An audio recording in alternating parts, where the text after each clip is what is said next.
Bonjour à tous, ici Amélie. Merci d'être sur ma chaîne dédiée à l'économie domestique et à la propreté. On va plonger directement dans le sujet, alors restez avec moi. Avant de commencer les travaux de réparation, on peut se demander s'il est possible de peindre à l'émulsion sur le badigeon précédent. Et quelles en sont les conséquences? Dans les instructions, cette question n'est pas toujours traitée de manière approfondie. Apprenez donc comment appliquer la peinture, en combien de couches, comment préparer la surface des murs et du plafond, et ce que vous devez acheter en plus.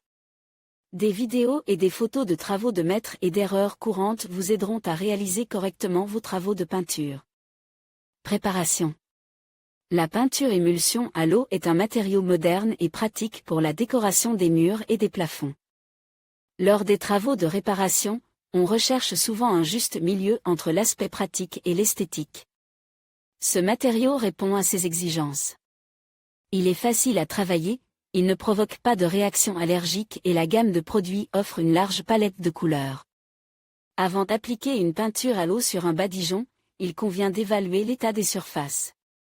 Si la couche de lait de chaux est épaisse et que la chaux s'effrite déjà, ce type de revêtement doit être nettoyé au préalable. La base de la peinture avec des défauts sous forme de rustine s'aligne. Sinon, le résultat du travail effectué sera inesthétique. Vodo Émulsion carve un mélange de polymère à base d'eau, il n'est donc pas nécessaire de pré-traiter la surface avec un après. L'émulsion colorante à base d'eau elle-même remplira parfaitement ce rôle et lira les particules de chaux à épandre. Si, au cours du processus de peinture du plafond blanchi à la chaux, l'enduit de craie ne s'accroche pas au rouleau ou à la brosse, vous obtiendrez ainsi un revêtement uniforme, sans défaut. Si vous utilisez toujours un après avant de peindre, la consommation d'émulsion à l'eau diminue considérablement. Lisez aussi comment et avec quoi laver un plafond tendu mat pour ne pas abîmer le revêtement, ne pas laisser de traces de déterge.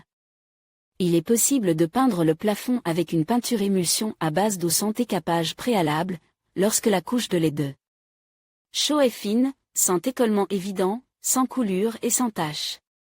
S'il y a plusieurs couches, l'adhérence de l'émulsion avec le mur ou le plafond sera moindre. Le revêtement s'effritera simplement sous l'effet de son propre poids. Un enduit de longue date est une mauvaise option de base pour la peinture. Sous l'ancienne couche de chaux, poches d'air, se forment. Même si l'on exerce une légère pression sur ces gonflements, ils s'effritent. Dans ce cas, il faut enlever la couche de chaux. Outils de nettoyage. Le choix des moyens et des outils dépend de l'épaisseur de la couche de chaux et du degré de contamination de la surface utilisée. Une truelle de chantier pointue pour enlever une large couche de chaux. Humidifiez préalablement le mur ou le plafond avec de l'eau à l'aide d'un pulvérisateur. Grattez ensuite le badigeon à l'aide d'une spatule. Pour travailler, mettez de vieux vêtements, attachez vos cheveux et munissez-vous d'un masque respiratoire, car la chaux se salit en s'imbibant. Avec une épaisseur moyenne de lait de chaux, prenez un rouleau à poils mouillés et collants. Pour enlever une fine couche de chaux, achetez une ponceuse. Grâce à elle, la surface sera nettoyée beaucoup plus rapidement. Important. Protégez les voies respiratoires à l'avance avec un respirateur ou un bandage de gaz en raison du processus poussiéreux. Les particules de calcaire pénètrent dans le nasopharynx et le larynx. Cela peut provoquer des allergies ou des maladies respiratoires. Dans les cas particulièrement graves, les contaminants peuvent même endommager les poumons et provoquer une pneumonie. Traitement des taches et après. Les taches de graisse et les salissures sur une surface blanchie à la chaux sont inévitablement visibles, même à travers plusieurs couches de peinture. Avant d'appliquer l'émulsion d'eau sur un badigeon, faites attention aux taches. Si la contamination n'est pas éliminée, la couche peinte sera différente à cet endroit. Avec le temps, les taches apparaîtront complètement à travers l'émulsion d'eau appliquée. Après avoir nettoyé la surface, mastiquez les murs et le plafond. Appliquez ensuite un après acrylique à l'aide d'un rouleau ou d'un pinceau large à poils souples. Laissez sécher pendant 24 heures.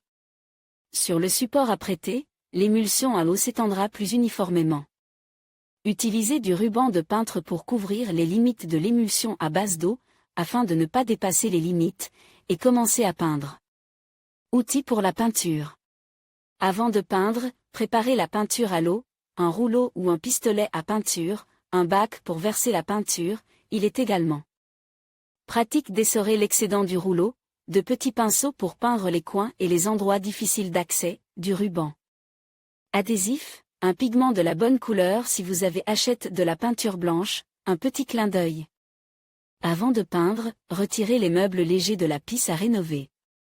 Recouvrez les meubles de grande taille d'une toile cirée, qui doit être solidement fixée à l'aide d'un élastique ou d'une corde pour éviter qu'elle ne glisse au mauvais moment. Technique de travail. Pour commencer, mélangez soigneusement l'émulsion d'eau. Si la composition est épaisse, ajoutez de l'eau. Amenez le mélange à une consistance crémeuse. Ajoutez le pigment, puis mélangez soigneusement.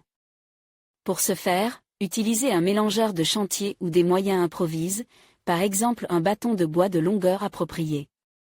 Si vous peignez au rouleau, peignez d'abord tous les coins et les joints au pinceau. Ensuite, peignez le reste de la surface. Si vous utilisez un pulvérisateur, sautez cette étape. Versez l'émulsion à base d'eau dans le bac et passez le rouleau sur le côté en relief. Appliquez la peinture à l'eau sur le badigeon, en passant le rouleau d'avant en arrière. Il est important de veiller à ce que la peinture soit appliquée en fines couches et qu'il n'y ait pas de coulure. Il faut donc étirer soigneusement la couche d'eau sur le mur ou le plafond. Pour obtenir un résultat de qualité, peignez le mur 2 fois. Chaque couche de peinture doit bien sécher, c'est pourquoi la deuxième couche doit être appliquée un autre jour. Une fois le travail terminé, installez la plinthe du plafond. Les erreurs fréquentes des artisans inexpérimentés, peindre des murs non préparés. Les anciens revêtements et les irrégularités se traduiront par des résultats de mauvaise qualité et la répétition de la première phase de travail. Répartition inégale de l'émulsion sur la surface. Pour éviter cela, prenez un rouleau à long poil. Trempez complètement sa surface en la peinture, puis essorez l'excédent à l'aide de la surface en relief du plateau. Trace dans le revêtement. Pour y remédier, passez le rouleau un nombre égal de fois dans une direction. Lorsque vous peignez le plafond au lait de chaux, veillez à apporter de l'émulsion d'eau, à la densité du kéfir. Ainsi, la couche appliquée ne sera pas épaisse. Un petit clin d'œil. L'émulsion d'eau est une peinture à séchage rapide. Par conséquent, il vaut la peine de s'écarter de temps en temps pour voir les défauts du travail et les corriger à temps. Conseils utiles. En l'absence d'une expérience adéquate et d'une formation de plâtrier peintre, il est rarement possible de réaliser une première peinture de qualité.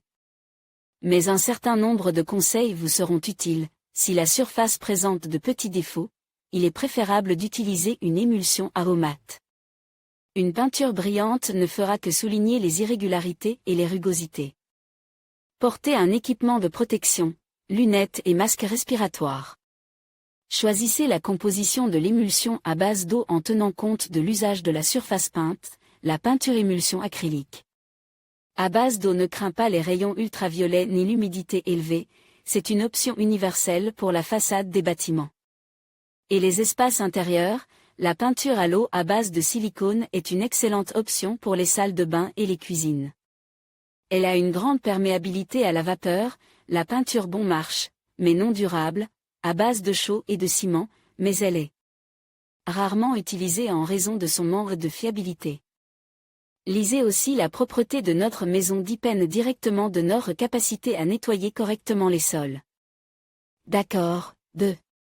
Il est pratique d'utiliser de la peinture à l'eau. La surface peinte est facile à entretenir, elle est simple à nettoyer. Lorsqu'elle est sale, il ne faut pas frotter très fort, car la peinture est emportée par le frottement mécanique. Mais l'émulsion à l'eau pour façade ne craint pas les traitements humides. Peindre le plafond et les murs avec une peinture à l'émulsion d'eau sur un badigeon est possible, l'essentiel étant de ne pas négliger l'étape préparatoire, sous peine de voir les couches se superposer de manière irrégulière.